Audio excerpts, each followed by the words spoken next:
Creditors, creditors मेरे होते हैं लाइबिलिटी। आपने देखा था अकाउंटिंग क्वेश्चन में क्रेडिटर्स लाइबिलिटी में आए थे, मैंने लाइबिलिटी में नाम लिखा क्रेडिटर्स, और क्रेडिटर्स की अमाउंट मेरे पास है कितने की 42,000। अमाउंट एज इट इज आप बाहर लिख लेंगे 42,000। कैश इन हैंड मेरा एसेट्स होता है, कैश इन हैंड मेरे पास पैसा है, मेरा अपना है, जो चीजें मेरी अपनी है वो मेरी एसेट्स हैं। मैं यहाँ आ गया, मैंने नाम लिखा कैश इन हैंड, और कैश इन हैंड की मेरी अमाउंट जो थी 70,000 रुपए की थी, मैंने एज इट इज बाहर रख ली। नेक्स्ट इसके बाद आ गया मेरे पास कैश एट बैंक, ये भी मेरी क्या होती है एसिड्स, तो मैं एसिड्स में पहुंच गया और मैंने नाम लिखा कैश एट बैंक, और कैश एट बैंक की अमाउंट जो थी वो थी 5,600, मैंने 5,600 रुपए बाहर लिख लिए। नेक्स्ट इसके बाद अब मेरा नाम क्या आया मशीन, मशीनरी भी क्या है मेरी एसिड्स, मेरी अपनी बिल्डिंग प्लांट मशीन एसिड्स होती है, एसिड्स में आ गया और नाम लिखा मशीन, मशीनरी का नाम, और मशीन की अमाउंट कितने की है 1,00,000, मैंने 1,00,000 रुपए बाहर रख डाले।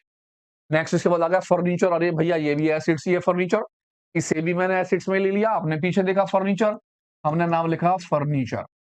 अगर आपको सारी एसिड्सों के और लाइबिलिटियों के नाम याद होंगे, यादें तो है नहीं, थोड़ी थोड़ी सी है, तो आप इजीली बस केवल फिलअप करना है, एसिड्स की चीजें एसिड्स में लिखनी है, लाइबिलिटी की चीजें लाइबिलिटी लिखनी है, और कुछ नहीं करना।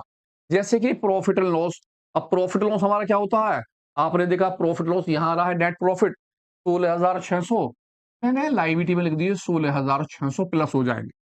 जर्नल रिजर्व लाइबिलिटी होता है, मैंने जर्नल रिजर्व लिखा लाइबिलिटी में, और जर्नल रिजर्व की अमाउंट जो थी वो कितने की थी 10,000 की, उठाई और 10,000 रुपए एज इट इज बाहर लिखा दिए। और सबसे लास्ट में नाम आ गया क्लोजिंग स्टॉक, क्लोजिंग स्टॉक हमारी होती है एसिड्स, आपके पास बचा हुआ माल, आपने यहाँ लिखा क्लोजिंग स्टॉक।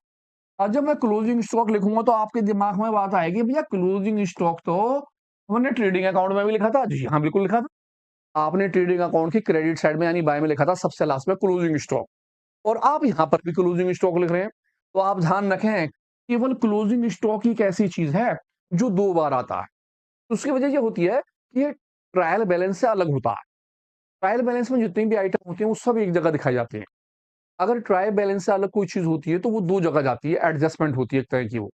तो ट्रायल बैलेंस से अलग हमारा होता है क्या चीज क्लोजिंग स्टॉक, इसलिए हम उसे ट्रेडिंग अकाउंट के बाय में लिखते हैं और यहाँ पर भी लिखते हैं। अगर ट्रायल बैलेंस के अंदर होता है क्लोजिंग स्टॉक अंदर, तो फिर वो ट्रेडिंग अकाउंट में नहीं लिखा जाता, वो केवल आप बैलेंस शीट में दिखाती हैं, ट्रेडिंग अकाउंट में वो नहीं आएगा। तो इसीलिए ट्रायल बैलेंस में अगर है आपका क्लोजिंग स्टॉक तो केवल बैलेंस शीट में आएगा, और अगर एडजस्टमेंट में है 2 जगह आएगा, कहाँ कहाँ जी, ट्रेडिंग अकाउंट के